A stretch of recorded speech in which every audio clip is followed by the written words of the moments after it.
The Rage of Ultron is one of the best Ultron stories in Marvel Comics, which we have to cover because Ultron's releasing a Marvel Rivals, which we can also cover the story where he kills the Marvel Universe if you want. But what this does is this opens up years ago in a fight between Ultron and the classic Avengers, so Captain America and all these guys.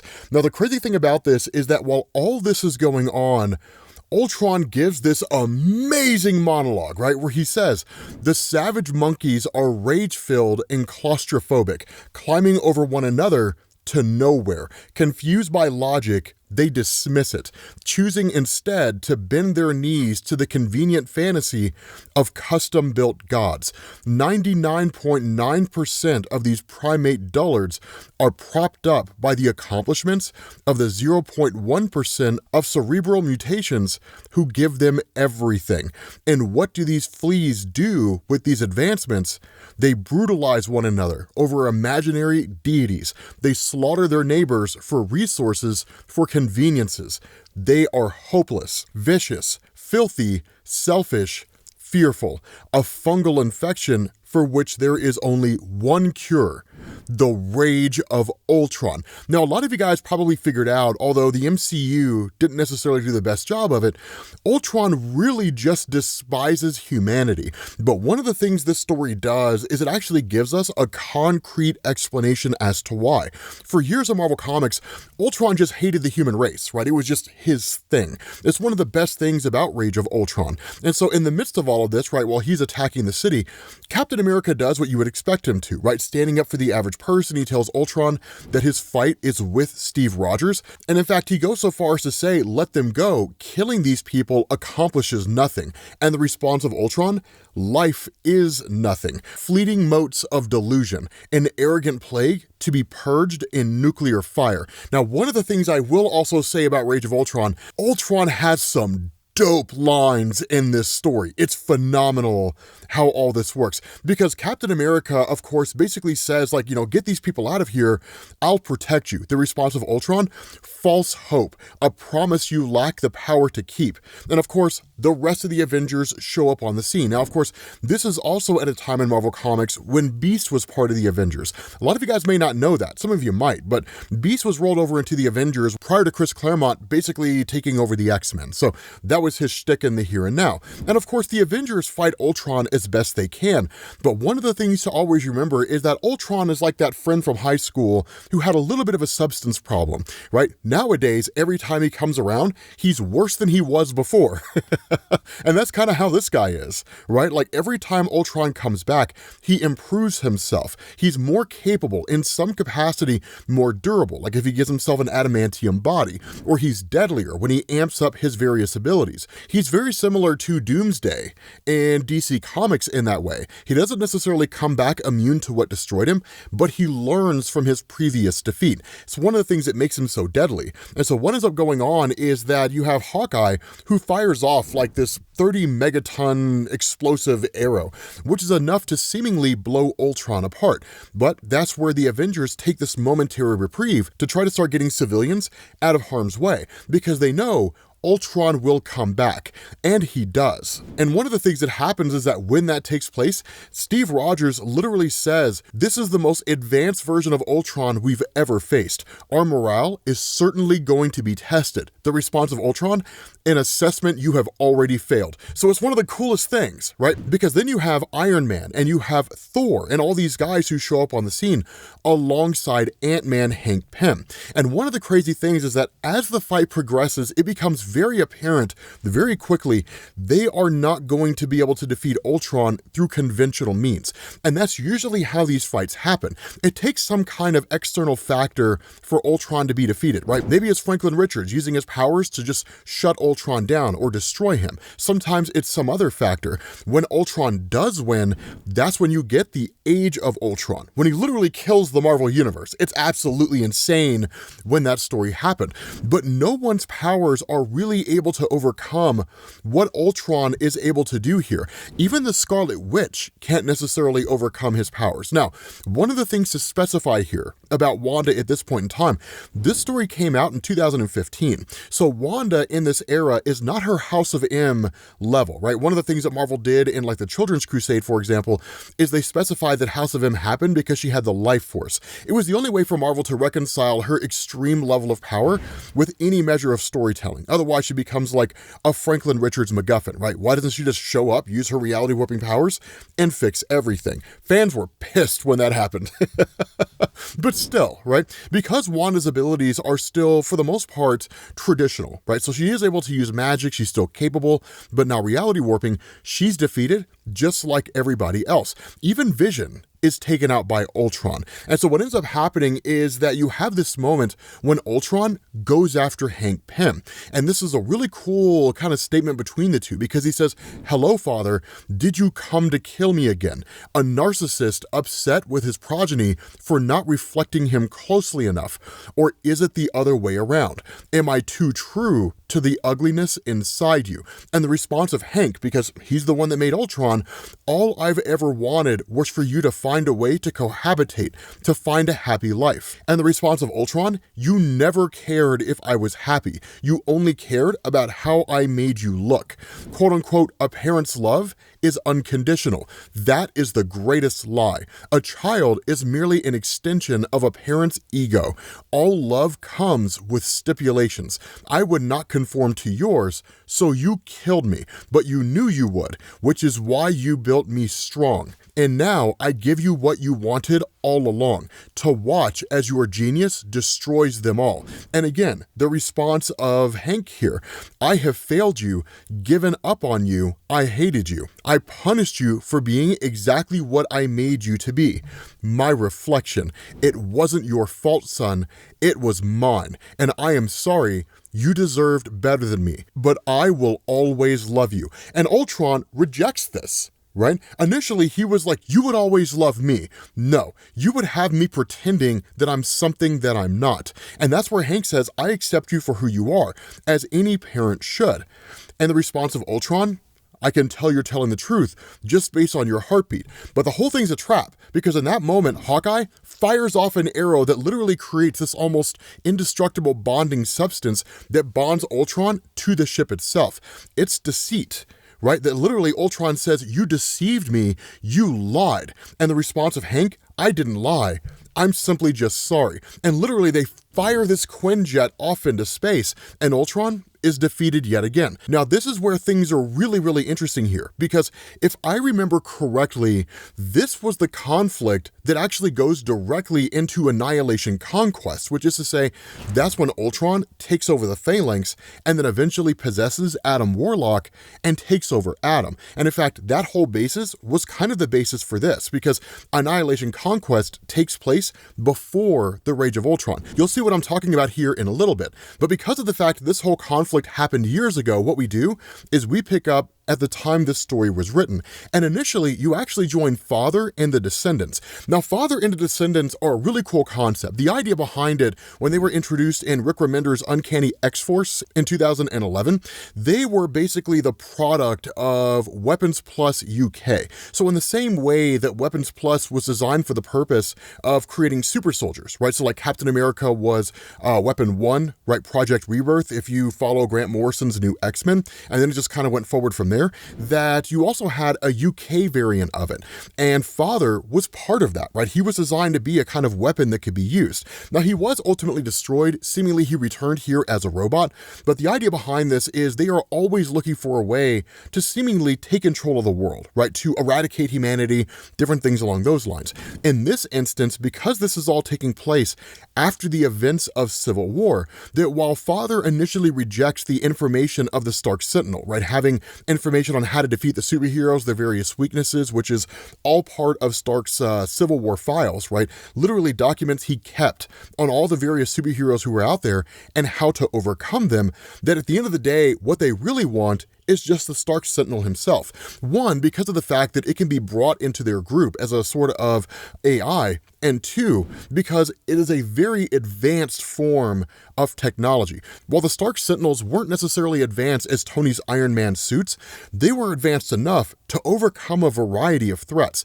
But the actions of Father and the Descendants have also drawn the attention of the all-new, all-different Avengers. When the story was written in 2015, this is the new version of the Avengers team that came out of it, right? And so what you end up getting here is them launching their attack against Father. And for the most part, there isn't really a whole lot doing here, but one of the things that does come out of this, and really the most important thing here, is that in the midst of this whole fight, Hank Pym chimes in as this kind of monologue, and he says, as a child, I imagined the world was governed by someone. Someone had to be in charge. Someone good and right and honest and living. I was 5 years old when the idea of a god became inconceivable. No intelligent person could hold out such empty hope. Ancient unscience, a fearful adolescent need to assign purpose to this chaotic struggle. Logic or no, accepting there is no such thing, and the disillusionment that followed was the most painful part of growing up. Pulling off the scab of fantasy to accept cold pragmatism. But today, it's a fact that makes what I have to do palatable. There is no such thing as God. There is no such thing as a soul, living or artificial.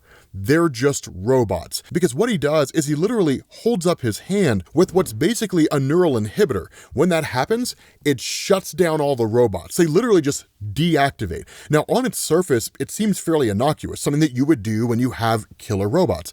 But keep in mind, Vision is an artificial intelligence. He may very well have the brainwaves of Wonder Man, but it doesn't change the fact that at his core, he's a robot. And so for Hank Pym, it's simply just turning robots off. For Vision, it's killing them. And again, that's where Vision really kind of chimes in and is like, is that what you would do to me if I went awry? And the response of Hank, if you did. Right? Because the question's asked here, if these are just robots and you just turn them off, then what am I? Right? And that's where Hank says one of the few artificial intelligences that I've ever encountered that didn't consider itself a god looking to decimate mankind. The whole purpose behind all of this, and the reason why it segues so importantly into Ultron, is because it shows the cold, calculating nature of Hank Pym in the aftermath of their original fight with Ultron. He almost seemed to lose a portion of his humanity. And so what you do is you switch over to Titan and you pick up with Eros. I know it seems like it comes out of left field.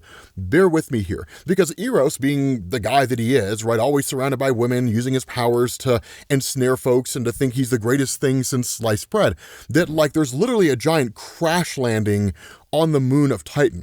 And when he gets there, he basically finds the original ship that was fired off that Ultron was on that lands here. And so again, one of the things to know, and we'll kind of talk about how that ties into Annihilation Conquest once we get to the end, because it also ties into what's happening in West Coast Avengers right now with Ultron joining the Avengers. But at the time the story was written, sticking with the story itself, that what ends up happening is that Eros ends up traveling back to Father, right? Basically his father and the father of Thanos, along with Isaac, the computer system that controls the entire world.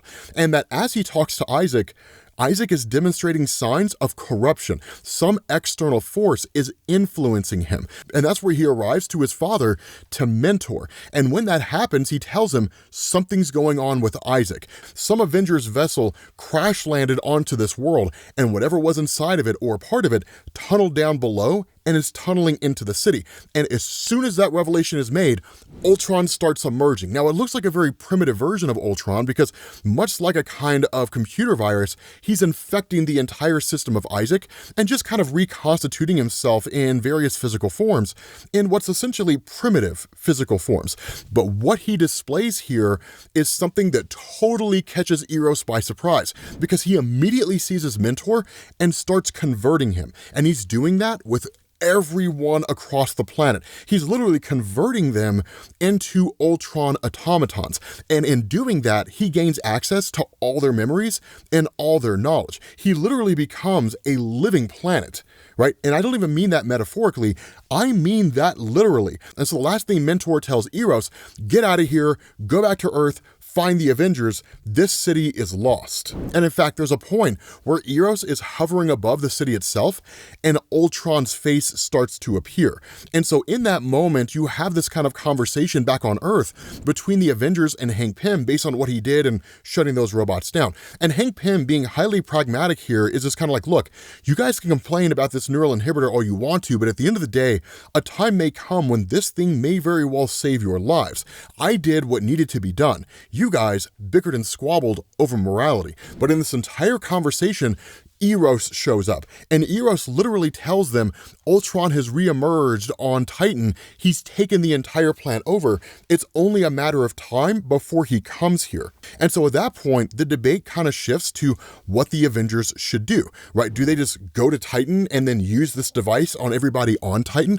If they do, would it kill everybody? But if they are all just kind of humans converted into Ultron and this device shuts robots down, it could effectively shut Ultron down, at least this current version of him.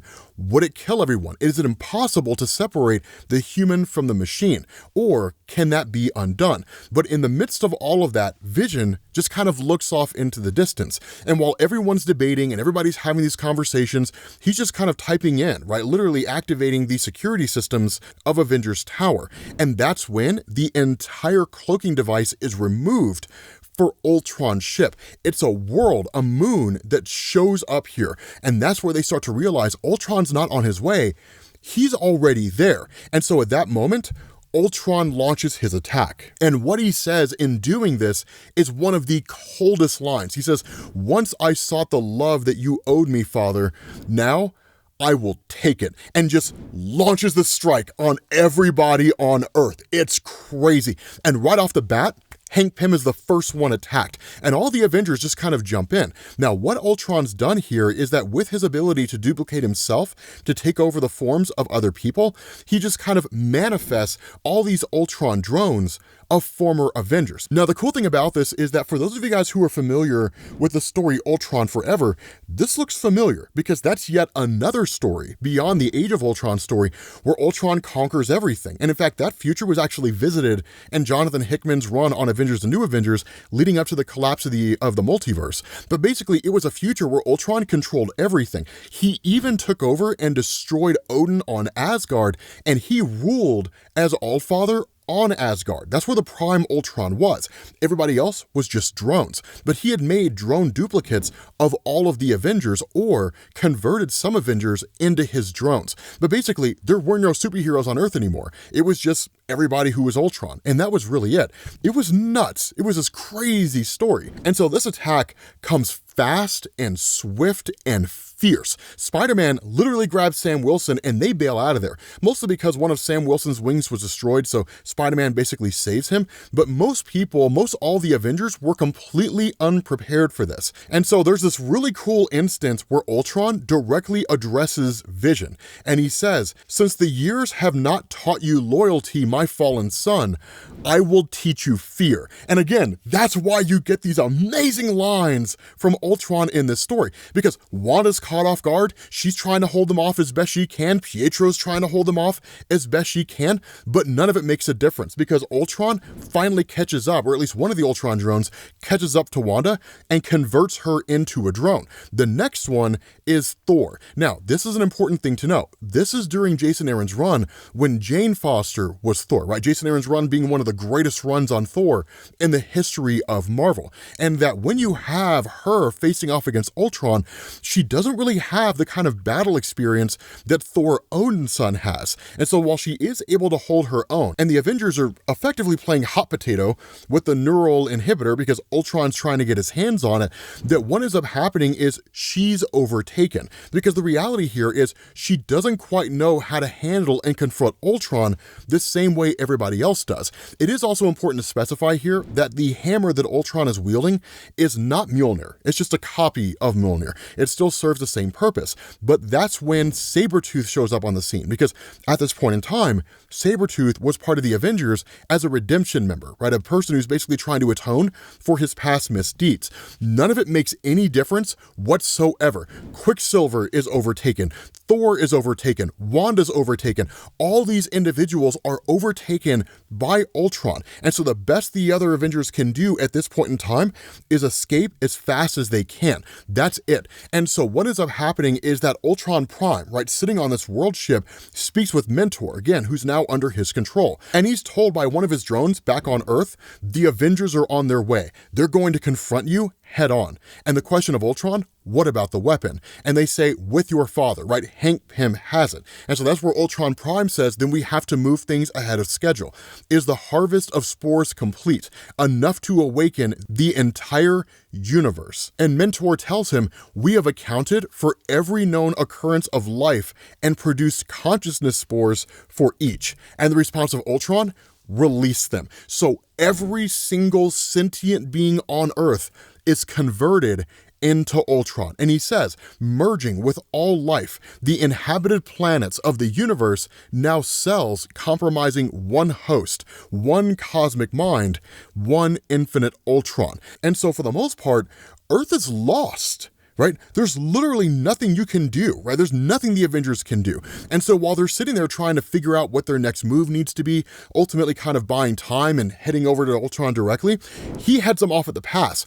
One of them breaks into the ship and immediately takes over Janet Van Dyne. And so at that point, it's just like, what in the heck, right? I mean, there's no safe place. And that's one of the things to know about Ultron, right? This guy does not give you reprieve, right? This is not one of those instances where you fight a skirmish for a little while, then both sides retreat, they rest and recuperate, then they fight again. No. A war against Ultron is a war of attrition. He will keep coming at you over and over and over again, ultimately wearing you down until you are dead. That's why the Avengers, whenever he pops up, hit him hard and fast, and they try to defeat him as quick as humanly possible. The longer the battle stretches on, the more likely they are to be defeated. And so it looks for a moment as if Vision is overtaken by Ultron, and the rest of the Avengers ultimately have to bail out. Now, of course, when it turns out that Vision is not infected and he wasn't killed in the explosion when the ship crashed, that he actually just kind of phased his molecules before impact, so he essentially made himself intangible, Ultron arrives back on the scene, specifically the Janet Van Dyne drone,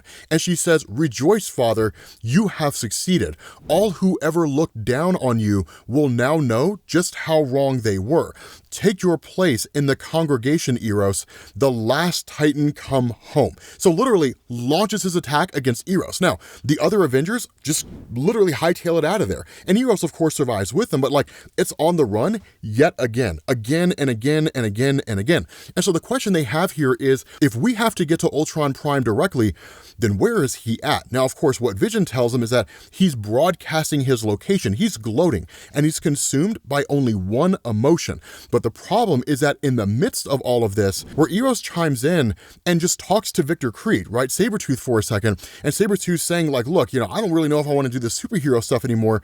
He says, you mock love because you have never known it. You never gave it. Thus, it was never given. But it is the only solution to such rage. And that's where Ultron comes up behind them yet again. And he says, love is a dream. Rage is truth, because it turns out Spider-Man had been captured, right? He was literally right behind him. And in that moment when they were talking, that 30 seconds, Spider-Man was captured and converted. It's crazy. And so in that moment, Sabretooth is like, okay, cool. You guys keep going. I will try to hold off Spider-Man. And he says, I gotta admit, all that talk about love and sacrifice, it sounds like a hell of a good excuse for brawling, right? So he just immediately attacks Spider-Man. Now, there's no way Sabretooth can actually win here against an Ultron version of Spider-Man, but he is able to buy everyone time, because what they end up doing is once they get to this entire planet itself, they arrive at the Church of Thanos. Because of the fact that there is no technology here, it won't be easy for Ultron to locate them, but it would also be easy at the same time, because Ultron could figure out pretty quickly if you're the Avengers and you're trying to get to a place that he can't get to, how many of those places are left on this world, right? So at that point, it's just, you could probably count them on one hand, right? So it's like, okay, cool. We'll search them really quickly. And ultimately, Ultron would catch up to them. And he does. But before he does, there's a lot of talk here. There's a lot of conversation, right? They really kind of have this moment where Hank Pym says that Ultron cannot be redeemed. There is no saving him. There's no fixing him. There's no bringing him back from the brink. The only thing that you can really do is destroy him. But again, the risk they take by using this device on Ultron is that if they destroy Ultron Prime, they risk killing every single person who's connected to him, because it's all a hive mind now. And that's where Vision really asks for this device, and he says, okay, let me analyze this thing. And when he does, he's like, okay, cool. So I can use this to override the Ultron frequency. The only issue here is that in order for me to do it, I have to merge with Ultron. If I merge with him, I can access his frequency, his system, right? Literally his brain patterns, for lack of a better word. Think of it like a robot telepathy. And when that happens, then I can basically free everyone from his control and then shut him down. The problem with this is that it's entirely possible that Ultron would overtake Vision. Now, that's a dangerous game, because that's what happened in Age of Ultron, right? Ultron in the future took over Vision in the present day and used him to just spawn an army of Ultrons that literally wiped out most all life in the Marvel Universe. And so being willing to take this gamble, that what you end up getting is Hank Pym showing up to the Tower of Mentor. And again, we get another really good monologue here. Rick Remender's great at this stuff. And he says, no one who ever has a child can understand what he or she is entering into. It reshapes one's life entirely. The depth of the responsibility cannot be appreciated until it's experienced. And for this effort, most parents are rewarded. Stolen moments basking in their child's success, vibrancy, and joy. My reward is unmitigated horror. My child's only accomplishments are hatred, bloodlust, and a thirst to conquer.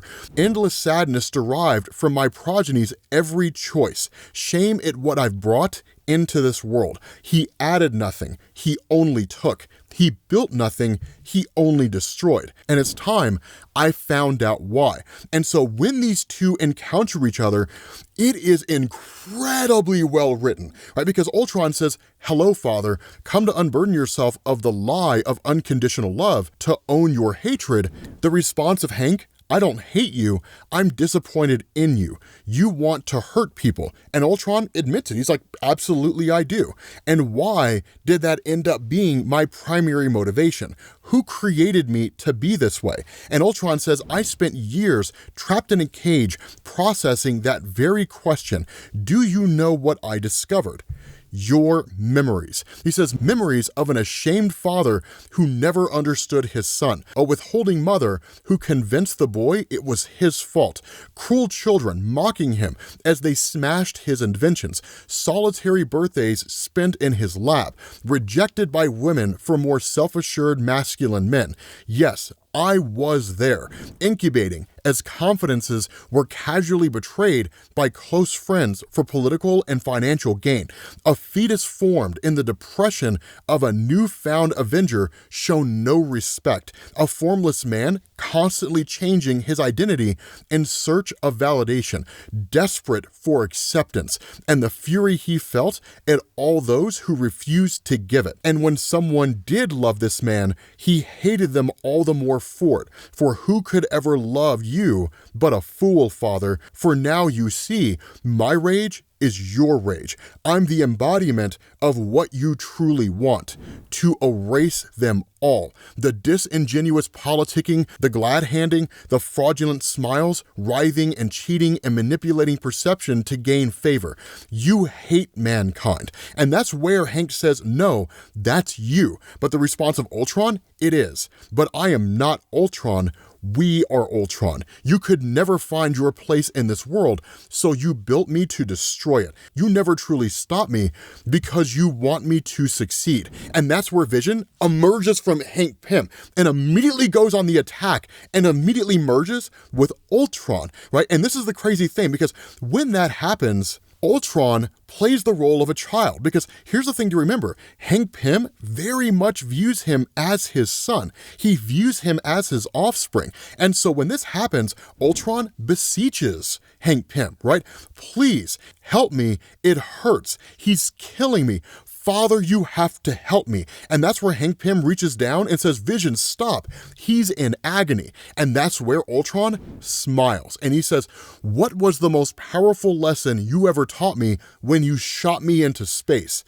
Deception. And immediately jumps into Hank Pym, right? And at that point, merges with him. And that's a crazy thing, because now he's taken Hank Pym over. And when the rest of the Avengers show up there trying to understand what's going on, specifically Sam Wilson, he literally asks Vision, he's like, where's Ultron? And Ultron says, they are but things of the past, Sam. Earlier you pondered if there is a God. There is now. And like, it's amazing. Because in that moment, the question Sam Wilson has is, where's Hank? And the response of Ultron finally merged, father and son. We are Ultron. And immediately starts dominating this guy. I mean, he never really has a chance, because one of the things to keep in mind here, right? Now that Ultron has control of Hank Pym, he knows every secret of every Avenger. He knows every countermeasure of every Avenger. He knows how to overcome every single one of them. And so whatever chance Sam Wilson had, as slim as it may be, it doesn't exist anymore. And in fact, even when Vision does this, right, when Vision launches an attack, it still has no effect whatsoever. There is some discussion between the two. It's not nearly as impactful as the discussion between Ultron and Hank Pym, but with Vision being the son of Ultron, it's almost like this kind of toxic circle, right? That in his toxicity and his lack of confidence, his desire for some measure of assurance in the world, Hank Pym created Ultron.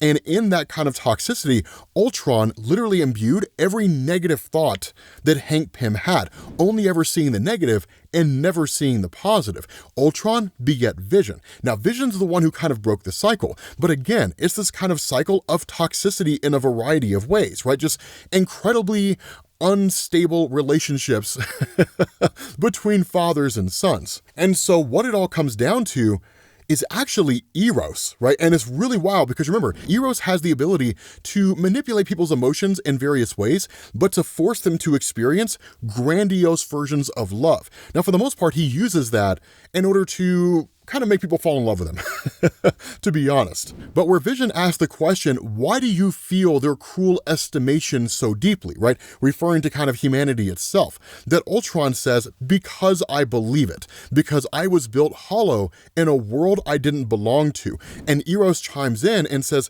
there is a solution. It's so simple. Love yourself, and just like blast him literally with the power of love. As hokey as it may sound, it's pretty genius, because what you get is this kind of flashback moment where the Hank Pym personality is still in there. He's just seemingly lost himself under the control of Ultron, and he kind of relives this moment when he originally created him. And the Ultron 1 design, right, the original primitive robot, only ever saw the negatives of humanity, ignoring all the great things human beings did. Now, that's one of those funky things that you run into in these various depictions of like some kind of post-apocalyptic AI, right? The idea of humans doing good things and bad things, that it's really just sort of human beings irrationally splitting the difference, right? Splitting arbitrary hairs in order to justify our existence. That robots don't see things that way, right? That robots only operate on cold logic, and that humans are inherently illogical, and that as a result of that, they gotta go. So of course, that's what leads to Ultron attacking, right? Just becoming a villain. Now, this is also because of the fact that Hank Pym tried to destroy him. And that's where a lot of the anger initially in the old school Ultron stories came from. But that's where this and some of the stories before really began to expand and build on that. Because when Hank Pym finally regains himself, he just kind of takes off, right? Like, what have I become? Like, what am I now? And so this is why this story is particularly important, specifically with regards to West Coast Avengers, because where the Avengers are just kind of left holding a funeral for Hank Pym that he more or less seems to have been lost, there is a eulogy given by Janet Van Dyne where she kind of talks about how Hank Pym's life was just a life of suffering, and that in a lot of ways, he ended up building something he didn't understand, and that the Rage of Ultron wasn't really the intention of Hank, but it was an unavoidable result of what Hank had created due to all of his mental instability, that Ultron himself and Hank Pym kind of merged into one being, are just floating out there in space, trying to consolidate themselves and trying to understand who's in control of what. And so in the West Coast Avengers story that we covered, where it talked about how you have a version of Ultron who is literally joining the Avengers, that's where that came from, right? That whole scene where like Ultron splits himself into like various forms, and each form has its own idea on how to basically win, quote unquote. That's where this comes from, this moment right here. So with that being said, guys, we're gonna bring this to an end. It is kind of cool, right? I mean, you literally have an Ultron with a heart inside of him, like a heartbeat. It's kind of wild. Let me know what you guys think down in the comments section. Let me know if you want me to cover or remaster Age of Ultron, rather, and I will catch you all later. Peace.